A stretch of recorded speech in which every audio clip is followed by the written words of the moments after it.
Boa noite, pessoal.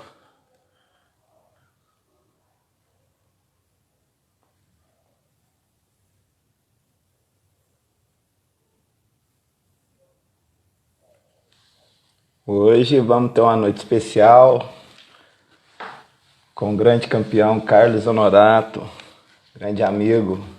Maurão, boa noite. Marcela, Mari, boa noite. Já mandei o convite, Honorato, vou mandar de novo. Honorato na área, hein?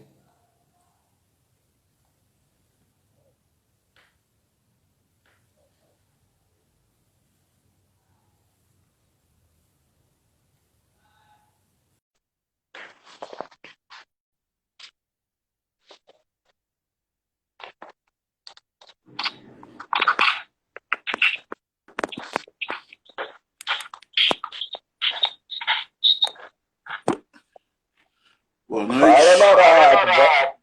Boa Boa noite a noite. você.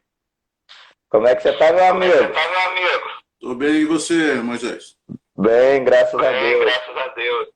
Primeiramente, gostaria de te agradecer por você ter disponibilizado um tempinho aí para a gente fazer um bate-papo, para o pessoal conhecer um pouquinho da sua linda história no judô, Eu, tá eu que bom? agradeço, eu que agradeço, Moisés, pelo convite aí, para a gente bater esse papo aí. Acho que é importante aí para a nossa modalidade, né? Tanto o judô quanto o jiu-jitsu. Acho que essa interação aí vai só crescer o nosso esporte, ainda mais no momento que a gente está passando, né? Acho que essa parte que a gente não pode tá treinando, tá tendo contato com as outras pessoas e no nosso ambiente, no tatame, né? É a forma mais sadia de a gente poder, né, tá contribuindo e tá melhorando aí o ânimo das pessoas para quando voltar, voltar forte, né? É o que todo mundo está precisando, né? Sim. Honorato, conta um pouquinho para a gente como que o judô apareceu na sua vida, como Então, foi seu eu, começo? então, eu comecei o judô com 8 anos na Vila Sônia, aqui em São Paulo.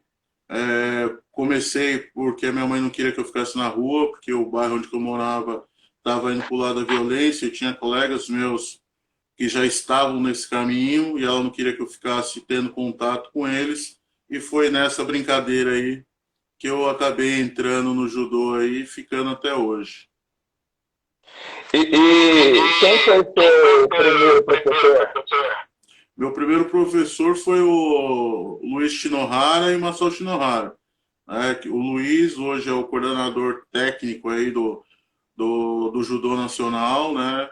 Sensei Masao, o pai dele, né? Foi técnico da seleção na Olimpíada de Los Angeles em 84.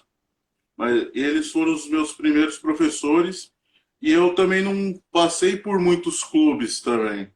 Eu fiquei lá, eu comecei em 83, fiquei até 95 na Vila Sônia, 95 até de 96 a 2010 eu fui para São Caetano do Sul, e depois, que aí já teoricamente já aposentei, né? É, eu vim para Santos para trabalhar em academias aqui, e hoje eu estou no Clube Paineiras em São Paulo, né? Sim. E como que foi a sua primeira competição de judô? Qual a minha primeira competição? Você lembra Oi? da sua primeira competição? Que idade que você começou a competir? Cara, a primeira, tipo assim, minha primeira competição, isso aí faz muito tempo, né? Não lembro não, mas assim, eu tenho certeza que eu acredito, né, que a minha primeira competição, na verdade, foi um festival interno, né, aqui na Vila Sônia, principalmente quando eu era moleque lá, a academia fazia no Bonenkai, né, a festa de encerramento, tinha primeiro vinha a parte do chiai ali, das lutas ali, e aí depois que ia para a parte da festa mesmo, que era os comes e bebes. Essa foi que eu tenho certeza que eu acredito que tenha sido a minha primeira competição. Mas uma competição assim que eu coloco para mim de referência, né, uma competição que teve, isso aí foi, eu acho que se eu entrei em 83, deve ter sido em 84, uma competição que foi no Rio de Janeiro, no ABB Lagoa, se eu não me engano, ABB Niterói, que aí eu saí de São Paulo, né, saímos aqui molecão, né, saímos daqui, fomos pro Rio de ônibus, só com os professores, e apesar de chegar lá, ter perdido a competição na primeira luta, né, na verdade nem ver a competição, porque eu fiquei muito mais deslumbrado com o clube por ter ficado lá, vai ter viajado sem os meus pais, vamos colocar assim, essas coisas que normalmente o pai tem que ficar pedindo, o pai e mãe tem que ficar pedindo 30 vezes para você fazer, arrumar a cama, escovar dente, tomar banho, come comida, esses negócios todos.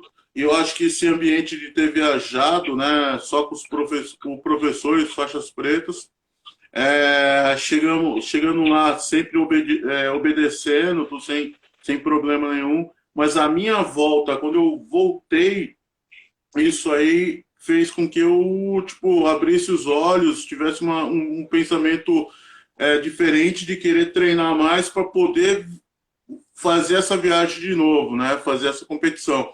Então é uma competição que eu coloco aí de incentivo, né? Para querer buscar mais, querer fazer as coisas, né? Querer ser alguém dentro do esporte.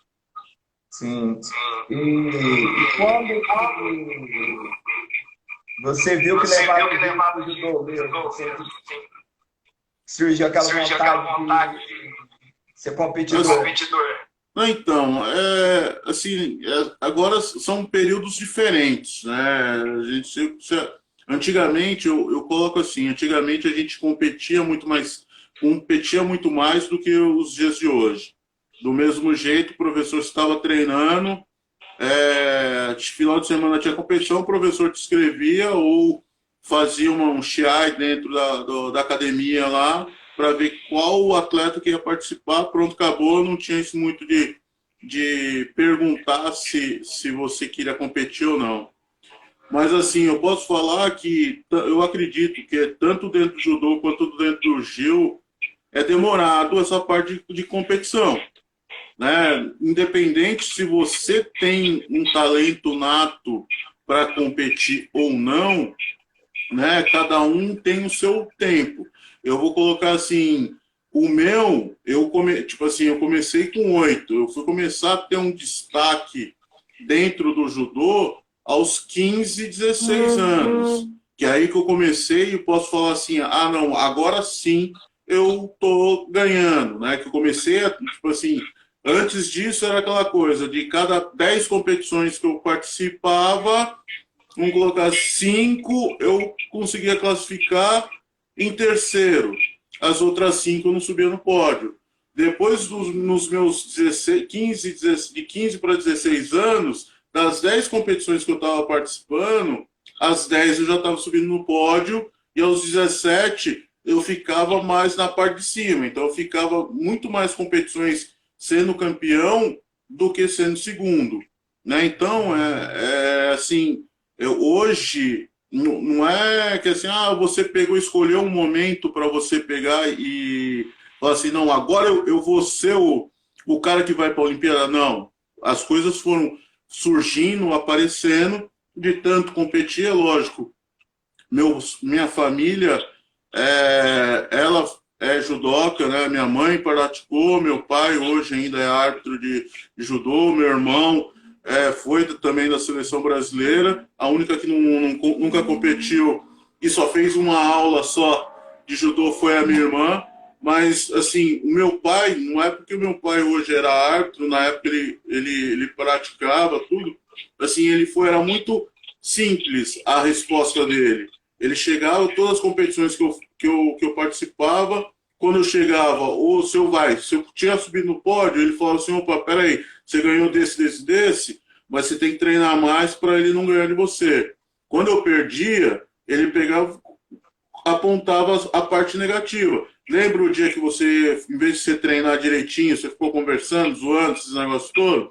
Faltou para essa competição. Então, dentro disso, a gente vai melhorando.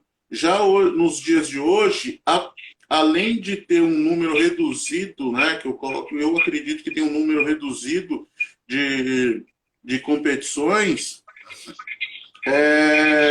as pessoas estão com muito medo de perder, né, de não se arriscar dentro disso.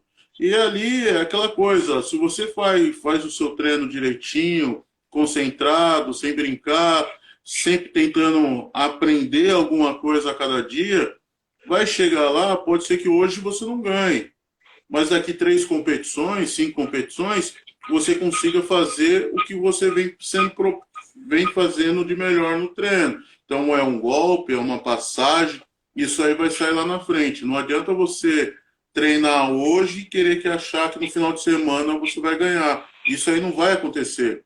Isso aí pode acontecer daqui 1 ano, pode acontecer antes? Pode acontecer antes. Pode acontecer no final de semana? Pode acontecer no final de semana. Mas você não vai ter um parâmetro se você realmente aprendeu o negócio ou não, né? Porque você não teve tempo, né? Do mesmo jeito, assim, eu sempre fui aquele cara que gostei muito de competir, né? Então, assim, eu vejo assim, não tem competição forte ou competição fraca. Todas as competições é o mesmo jeito. O que vai diferenciar vai ser a sua cabeça. Então, para você saber se você realmente está sendo um atleta que é bom mesmo, a sua quantidade de vitórias ou a sua quantidade de pódios de campeão tem que ser maior do que todos os outros. Não adianta, hoje eu sou o campeão, vamos colocar assim no meu caso, vamos colocar assim, eu sou medalha de prata nos Jogos Olímpicos. Beleza, mas quantas competições dentro da nacional você participou e você foi campeão? Você durante um ano você fez 10 competições, você ganhou as 10? Ou você, dentro da competição, você era aquele cara, não, os Jogos Olímpicos eu vou ganhar. Os Jogos Unidos do Quarteirão aqui, eu não vou ganhar, então, se eu perder, não tá... Não, você tem que, do mesmo jeito que você levou a sério os Jogos Olímpicos, tem que levar a sério a Unidos do Quarteirão ali. Então, essas coisas que a gente tem que ver. E hoje a gente vê muito atleta que ganha as competições que ele acha que é importante para ele, vamos colocar assim. Então, vamos lá, campeonato estadual, campeonato brasileiro, que dão vagas para as competições oficiais da confederação. E aí, às vezes, um campeonato amistoso que vai elevar o nome do clube, né, ele não dá importância, porque ele não vai estar ganhando nada. Só que quem que está ajudando ele ali naquele momento é a academia. Então, quanto mais atletas, mais a academia aparecer, melhor para ele. Então, assim, a gente tem que estar se preocupando com essas coisas aí também. Da Vila Sônia, a gente já foi direto para o São Caetano ou para um outro clube? Eu fui da Vila Sônia e já fui direto para São Caetano. Né? Eu não fui aquele atleta que fiquei pulando de clube e academia de uma para outra.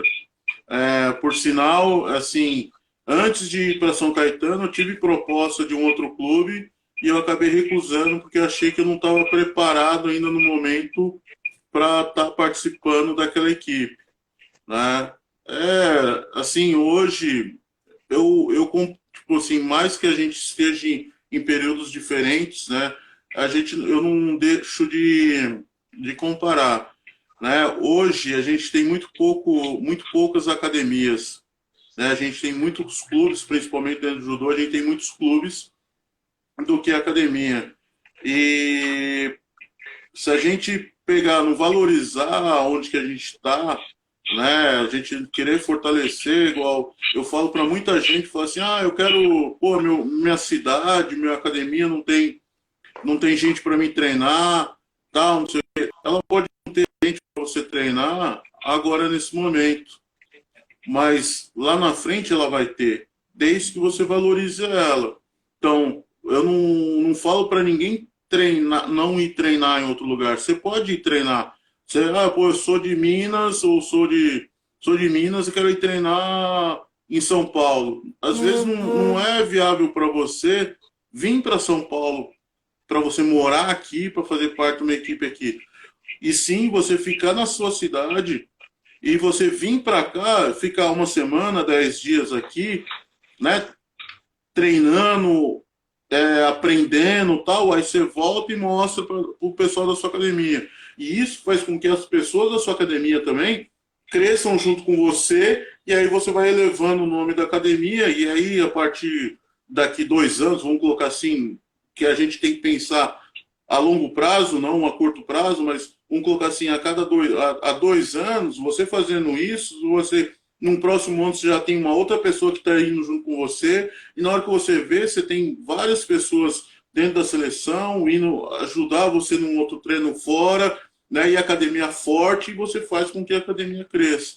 Agora, se você sai, você deixa um buraco na academia, a academia não consegue repor aquela peça que saiu, que é você, e aí a academia fica sempre lá embaixo. Né? E muitos desses alunos, né, desses atletas, principalmente aqueles mais novos que vão para clubes pensando que clubes grandes, muitas vezes naquele momento o cara está muito forte, porque ele tem um apoio todo da família, tem o técnico ali que fica batendo o pé, brigando com ele quando ele falta, porque ele saiu à noite, e aí quando chega, né, que ele foi para um clube grande, chega lá, o técnico não está nem aí, só simplesmente quer saber se ele está no tatame, se ele está treinando ou não quer saber, ele começa a perder o foco, acaba deixando de tirar resultado, no final do ano ele é dispensado, volta, né, fica lá, muda para um outro clube ou volta para casa sem vontade, porque tipo, não conseguiu aquele resultado que ele queria, né? Sim. Ali no São Caetano, você fez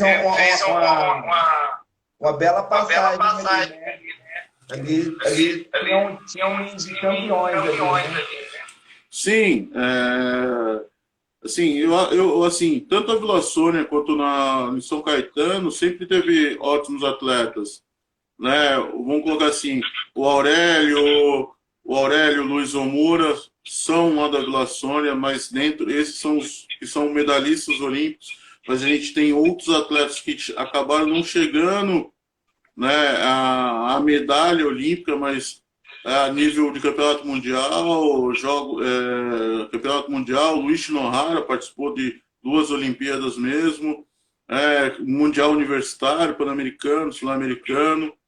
Dentro de São Caetano já era uma outra fase, né? São Caetano era uma cidade onde tinha muito dinheiro e ele contratava muito. Então, quanto a Vila Sônia, ela naquele período, ela produzia, né? E ainda hoje ela produz os atletas para crescer. São Caetano, naquele período que eu fui lá, ele fazia o trabalho inverso. Então, ele contratava todos os atletas mais consagrados para deixar uma equipe forte, para incentivar a garotada que estava embaixo, para ter um ídolo para o cara se espelhar e crescer, né? Então, ele, tipo assim, foi um projeto mais demorado, vamos dizer assim, mas que trouxe vários atletas e ainda tem até hoje sai atletas de dentro da cidade mesmo construindo com essa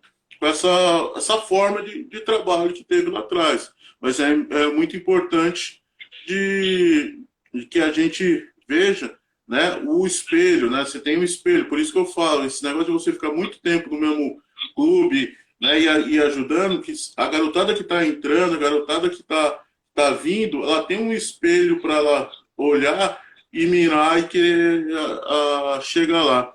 Olha lá, o Wilden tá aí, ó. Apareceu o Wilden. O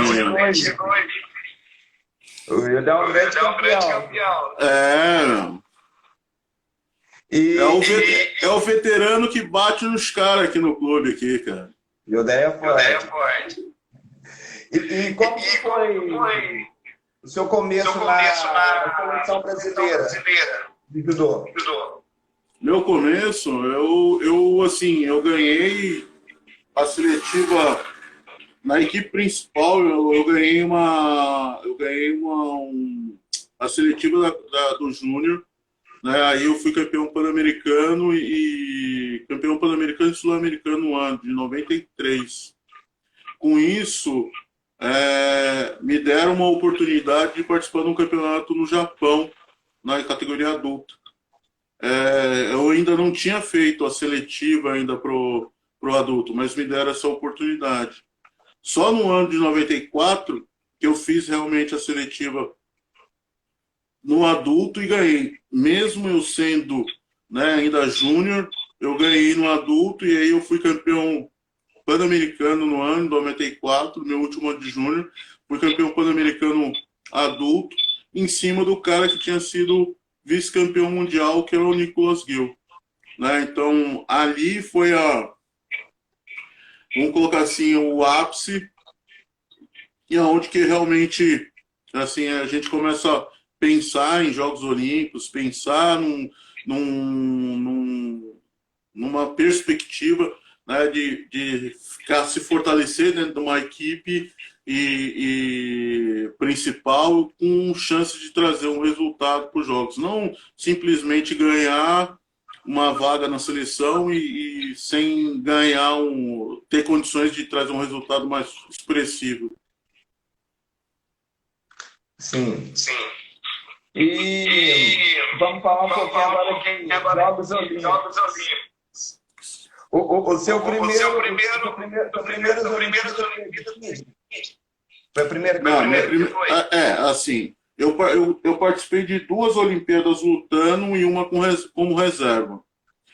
A de 96 eu fui para os Jogos Olímpicos de 96 como reserva do branco, que eu perdi a seletiva para ele, a seletiva, que foi o melhor de 5. A Olimpíada de Sydney foi a Olimpíada que eu lutei, mas na seletiva eu acabei perdendo para o branco de novo. Era uma melhor de 5, perdi de 3-2 de novo. Só que ele acabou se machucando e eu que participei dos Jogos Olímpicos. E os Jogos Olímpicos de Atenas, em 2004, aonde que eu ganhei realmente a seletiva, né? Fiz de novo com um branco, só que em vez de ser melhor de 5, eram 3 seletivas melhor de 3, e eu acabei ganhando em melhor de 2 seletivas, de 2-0 nas 2 primeiras seletivas. Então eu participei de 3 Olimpíadas, e teria uma quarta aí que seria Pequim, mas aí na seletiva final eu acabei passando mal e abri mão de estar fazendo a seletiva, porque com certeza só estaria na hora da seletiva só o espírito. Não, só estaria o corpo, o espírito não ia estar lá. E aí eu pensei mais na minha saúde do que de querer forçar uma coisa que não ia trazer resultado nenhum. Fazer 4, 5 olímpicos não é fácil, não, né? Não, Então, e é por isso que eu falo, assim, eu entrei na seleção brasileira em 93, eu saí em 2010, né? Então teve um bom tempo aí de seleção brasileira. Mas você ficou na seleção esses anos todos sendo o primeiro titular, né, o atleta principal?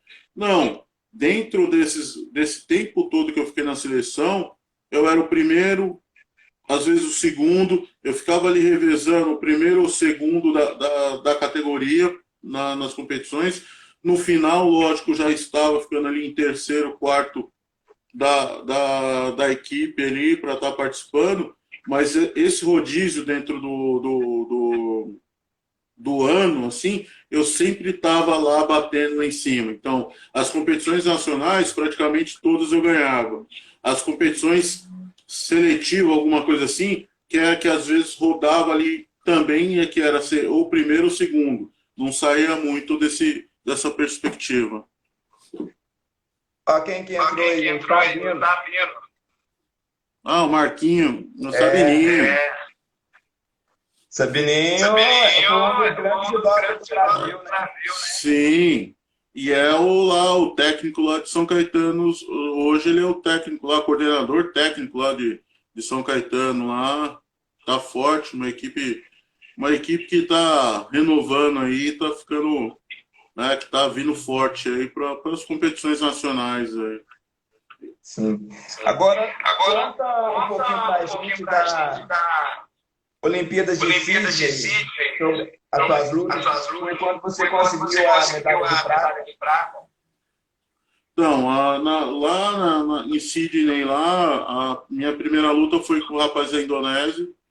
Esse cara eu não conhecia, então para mim foi a luta mais difícil, eu coloco assim, a luta mais difícil, até mesmo porque já tinha um fator de ansiedade, e quando você entra num ginásio igual aos Jogos Olímpicos, onde você está sendo visto, né, pelo mundo inteiro, e aí bate aquela ansiedade um pouco maior, e além disso era aquela coisa assim, que vinha na cabeça, se eu quisesse trazer algum resultado, né, quisesse trazer alguma medalha, vamos dizer assim, eu teria que chegar até a terceira luta, eu não poderia perder nenhuma dessas duas lutas, que na época ainda a repescagem era do semifinalista, que puxava todo mundo, então eu tinha que chegar até a terceira luta se eu quisesse alguma coisa.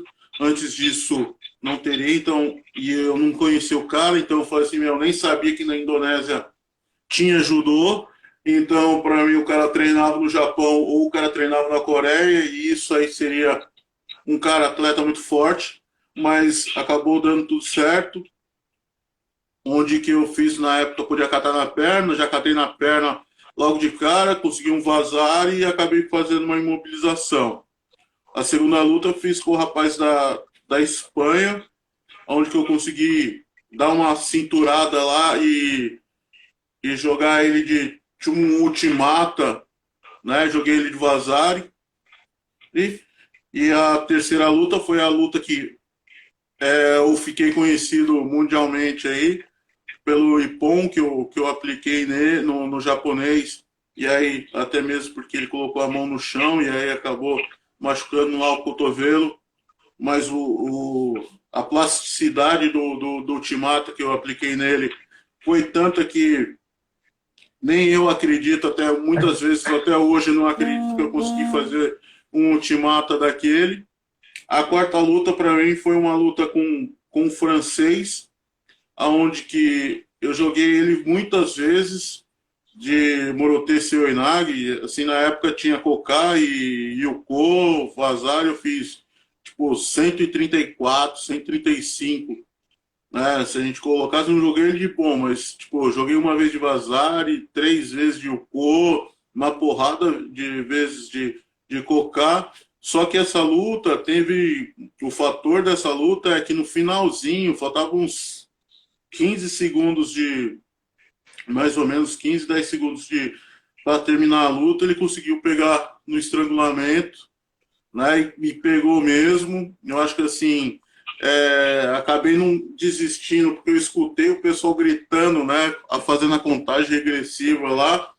Tipo, eu falei assim, não posso, eu só ficava assim, não posso apagar, não posso apagar, não posso apagar, não posso apagar, mas deu tudo certo, acabou a luta lá, e aí eu fiz a final com o holandês, aonde que eu hoje, eu vendo a luta, analisando a luta, foi uma forma de lutar totalmente errado, o cara muito mais alto que eu, fui querer catar atrás dele, quase segurei lá na faixa dele, onde eu falei que no dia lá o ultimata era o golpe do momento e fui querer aplicar um ultimata nele, só foi ele ficar em pé e eu acabei tomando um sucache lá e talvez, não sei, né? Lógico que a gente não dá para prever, mas talvez se eu tivesse tentado aplicar Morote Seoinage nele, poderia ter sido diferente, né, o formato da luta. Mas são coisas que a gente vai aprendendo aí no decorrer da nossa vida e a gente vai levando para frente, né? Sim. Aquela luta lá foi uma das lutas mais bonitas que eu vi no judô. Não, sim, e todo mundo estava esperando, né? O Yoshida ele tinha acabado, o ano anterior ele era o atual campeão mundial, né?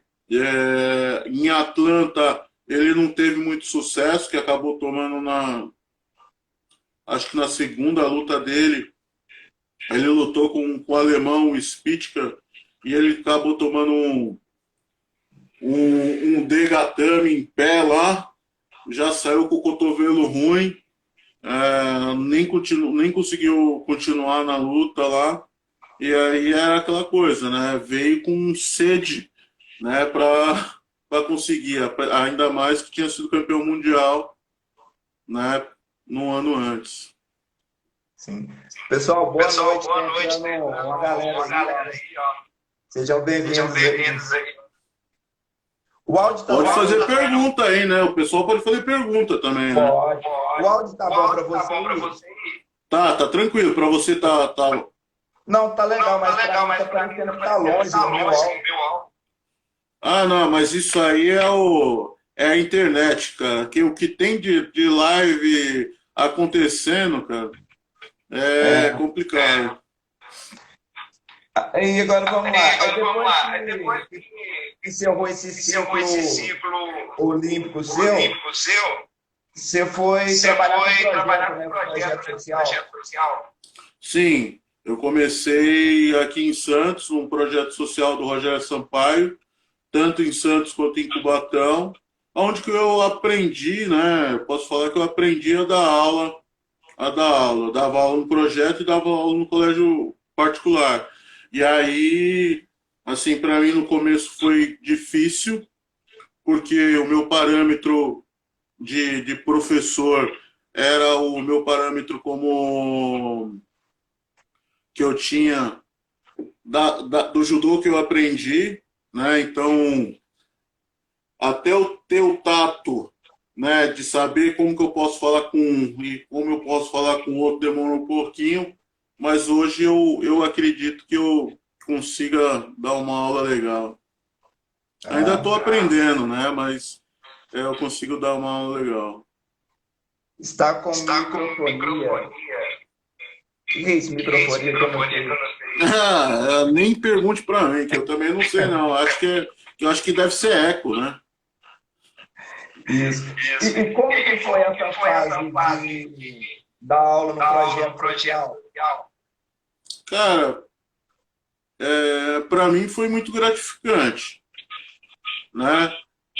Primeiro porque, assim, quando você acaba ajudando os outros, né? Igual eu ajudava aquela molecada, você acaba dando um norte, né? E assim, o que me deixa mais triste é que, assim, projeto social é complicado. Nem sempre a gente tem um investimento que a gente merece, né?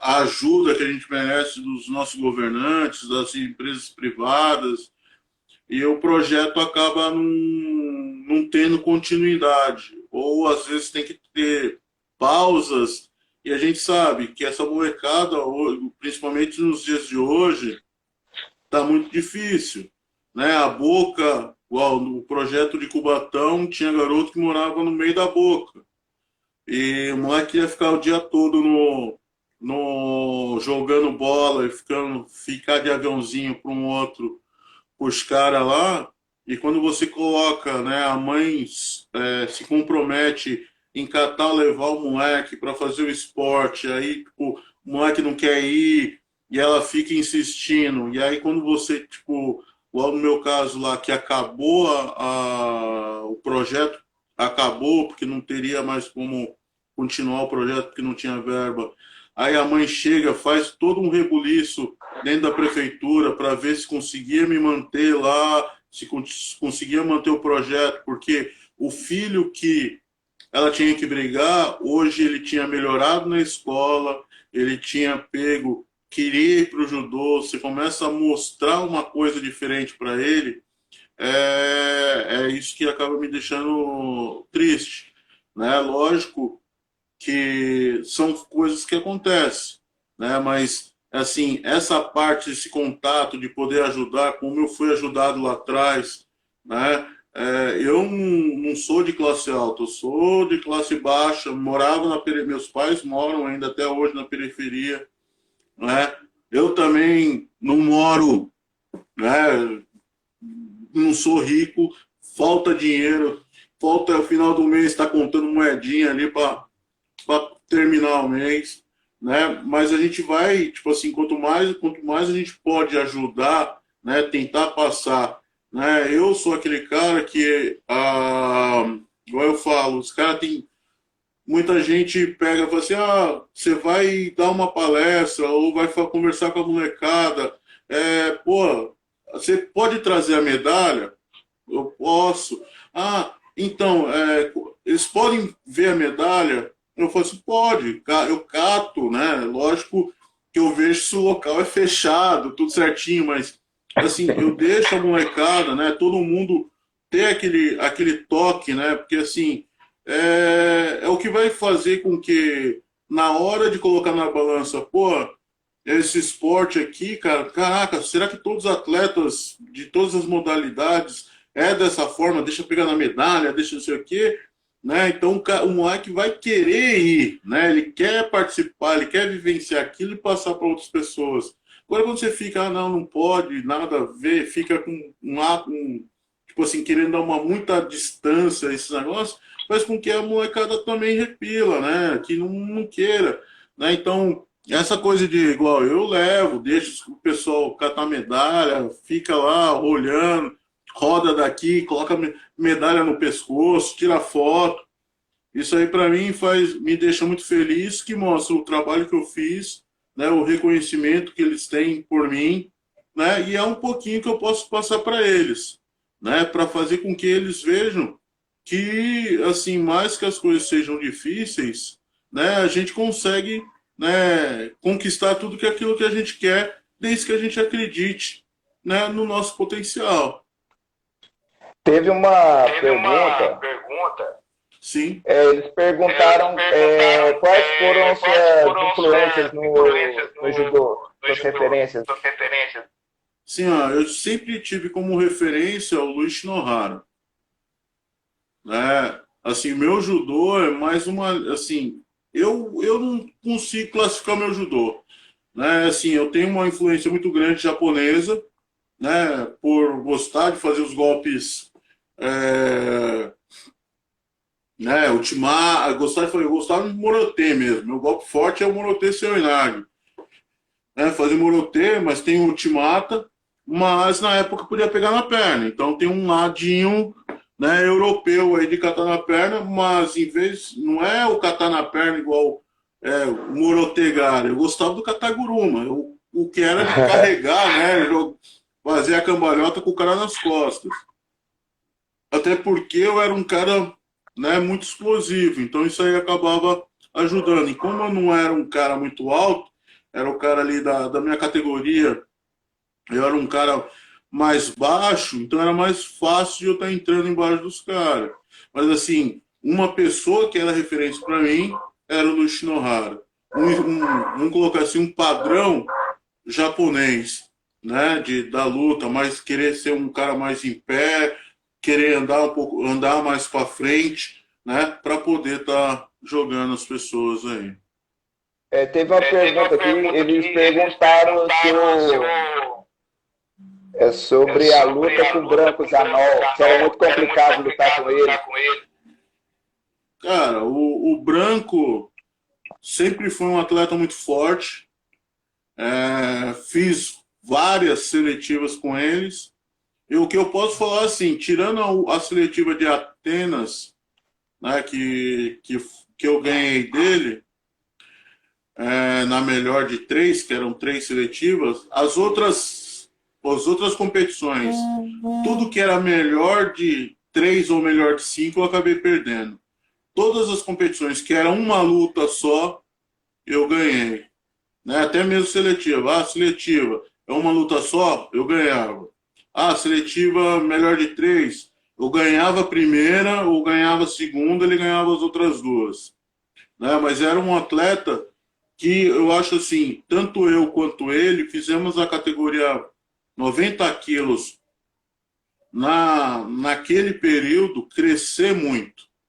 Né? É uma coisa que eu acho que falta até um pouco hoje. Tanto eu quanto ele, quando a gente estava no tatame, os dois estavam no tatame ao mesmo tempo, a gente não fazia o Uchikomi junto. Ele fazia o seu Uchikomi lá com a pessoa que ele queria, eu fazia com o que eu queria. Mas na hora de fazer os randores, sempre a gente lutava, sempre fazia o randor. E não era um randorezinho que ficavam os dois ali escondendo, né, o jogo. Não, era um randori onde que a gente abria tudo.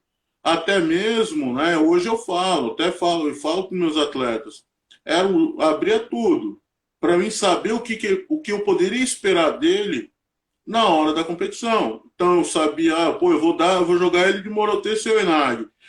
Toda vez que eu fiz o passo para tal lugar, e eu apliquei, eu joguei. Toda vez que eu fiz o passo andando para tal lugar, eu caí. Toda vez que a minha mão estava dessa forma, eu caí. Toda vez que eu fazia dessa forma, eu jogava.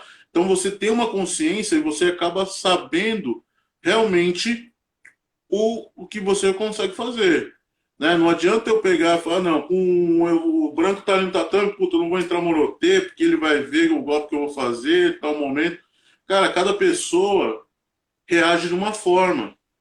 Então, não adianta eu querer catar o cara mais forte da academia ali, querer ficar treinando com ele e na hora querer aplicar no branco. Cada um tem as suas estruturas, tem a sua densidade, cada um faz uma movimentação de uma forma, e se você não aplicar no cara com a mesma intensidade, né, você não vai conseguir. Então é aquela coisa onde que você vai chegar na hora da luta, vai ser sorte. Né? E hoje, no momento, a gente não pode estar tendo isso, né? Sim. E conta um pouquinho desse novo projeto que você está agora, que você está de técnico do Paineiras, né? Isso, hoje eu sou um dos técnicos do Clube Paineiras, é um clube aqui que, assim, a gente está com 3 atletas hoje brigando pela vaga, né? Estaria brigando pela vaga para Tóquio 2020, agora é Tóquio 2021. Né? Esperamos, né, que seja Tóquio 2021, não seja França 2024, né? E sim, o ano que vem. Mas a gente está com 3 atletas aí. Mas é um clube que, teoricamente, é um clube novo. Né? Ele tem, assim, parte competitiva mesmo do clube, tem aí em torno de 10 anos aí de parte competitiva. Mas lá a gente tem todos os níveis. Né? Então a gente tem a escolinha, e não vou falar que é 100% atletas lá do clube, porque a gente abre para sub-18, desde o sub-13, a gente trabalha com sub-13, 15, 18, 21 e sênior. Sendo que os sêniors são pouquíssimos. Né? A nossa base maior é do sub-18, sub-15, sub-18, onde que a gente tenta preparar os alunos para depois ficar. Lógico que a gente tem as escolinhas, né, desde turmas de 3 e 4 anos, né, que sobe até 12 anos, e aí depois dos 12 a gente realmente precisa. Como é um clube particular, não é um clube que você chega lá, quero só se matricular no judô, não, você tem que ser sócio do clube. Então a gente conseguiu o clube tem essa opção de ser um sócio militante. Então a gente faz algumas seletivas no final do ano, que na verdade é uma semana de treinamento lá, onde que a gente avalia os atletas para ver, né, a possibilidade de ele estar entrando no clube. E aí lá a gente tem todas as coisas, né? A gente tem uma equipe multidisciplinar, somos em cinco técnicos, né? A gente tem o Caio, que fica só com a escolinha, mas tem eu, o Alexandre Lee, o Carlos Kira e o Ricardo Giulianetti, né? Como à frente do pessoal do Sub-13, 15, 18, 21 e sênior. Ó, tem uma pergunta aqui. Perguntaram qual que é a sua expectativa para 2021 do judô do Brasil. Cara, tem que ser otimista. É uma coisa que eu já falei e ainda falo para muita gente. O judô, não dá para a gente analisar campeonato por campeonato, né? Grand Slam. Quantos Grand Slam a gente participou? Quais dos nossos atletas trouxe medalha? Lógico que a gente tem os pontuais, né? A gente tem que pegar lá o Baby, a gente tem a Bia, a gente tem vamos colocar a Bia, tem a Mayra, né? A gente tem alguns atletas que são mais pontuais em todas as competições. Mas todos os nossos atletas são fortes. Então, o que acontece muitas vezes é que, mesmo sendo Grand Slam, a categoria em si, às vezes ela está mais forte ou mais fraca do que outra determinada categoria na competição. Então, vamos lá. Às vezes, a categoria até 66, no Grand Slam da Alemanha, ela está muito forte, enquanto a 7-3 está muito fraca. E é um grande slam da Alemanha. Aí chega na França, o 66 está muito fraco e o 7-3 está muito forte. Então a gente não consegue ter muito parâmetro. E isso acontece, às vezes, com os Grand Prix, com os Open, né? Às vezes acontece de a categoria estar mais forte do que um Grand Slam, e aí a gente não sabe como que tá, né? Mas nossos atletas estão fortes. Outra coisa que a gente também tem que levar em conta é a questão do seguinte: quanto o brasileiro aqui está se preocupando em ganhar, tendo que ganhar todas as competições por causa de patrocínio, por causa do ranqueamento, de querer ficar lá na frente, né, no ranqueamento para garantir a sua vaga, os outros países já está definido quem que vai participar. Então o cara vai lá, tem competição que o cara sai na categoria de cima. Tem competição que o cara entra para treinar exclusivamente um golpe. Tem competição que ele está lá simplesmente por causa do treino. Então a competição para ele está cagando. Mas o cara é campeão olímpico, né? Na Olimpíada do Rio, eu tive a oportunidade de entrar como comentarista da Fox.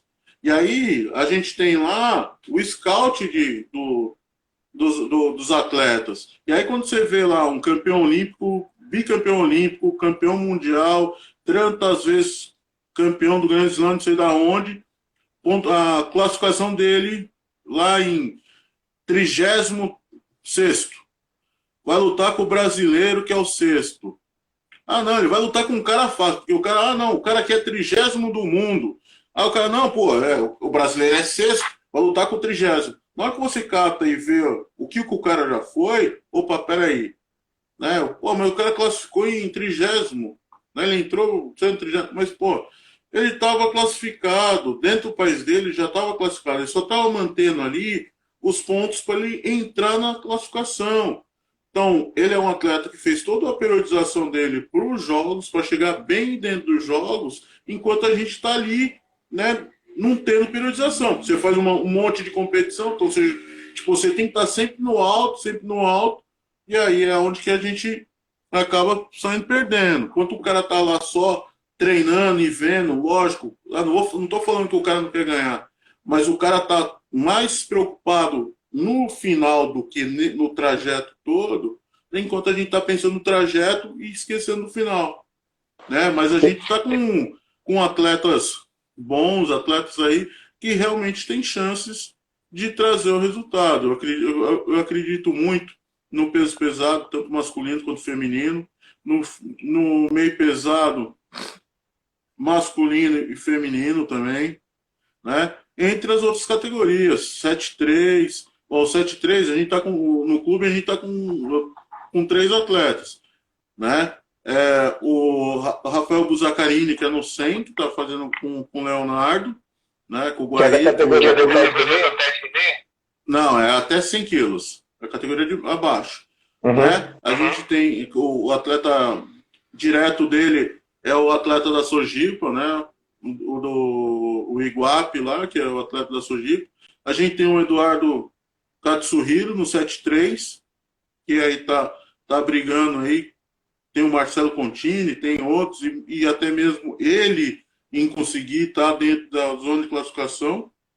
E a gente tem o Alan Eiji Coabara, que apesar de estar um pouquinho mais abaixo aí, mas se ele conseguir classificar em 2 competições aí, ele vai entrar dentro da zona de classificação aí direto, e aí consegue até mesmo fazer uma briga aí com o Eric aí. Teve uma pergunta aqui do Ricardo Vinhel, um dos grandes campeões de judô. Qual a importância do Neoasa do judô atual e se o jiu-jitsu é obrigatório na preparação? Assim, hoje o Neoasa é muito importante.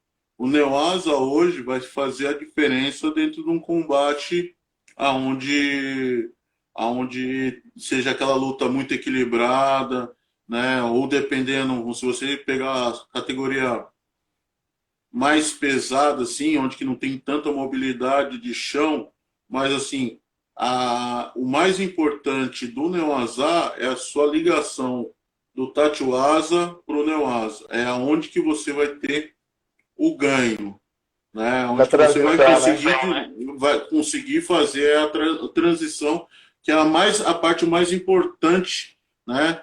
Até mais importante do que o Neoasa. Se você não tiver uma boa transição, você não vai conseguir desenvolver ali dentro do Neoasa.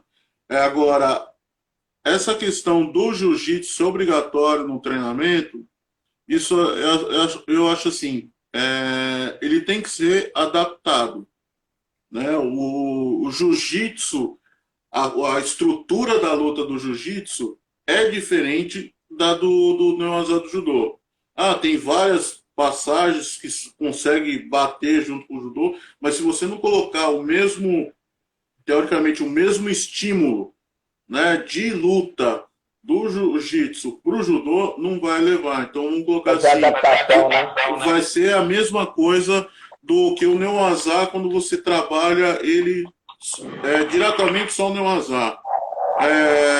Se você catar, fazer o Neoasa 5 minutos, direto, só rola lá de Neoasa, e você não colocar, o atleta não ter a sensibilidade de colocar que eu tenho que dar um estouro para fazer uma passagem ou para fazer não sei o quê. Aí larga tudo, não precisa ficar em pé, mas que solte. Um vai começar na guarda ou vai começar com apoio, sei lá, independe, e vai de novo.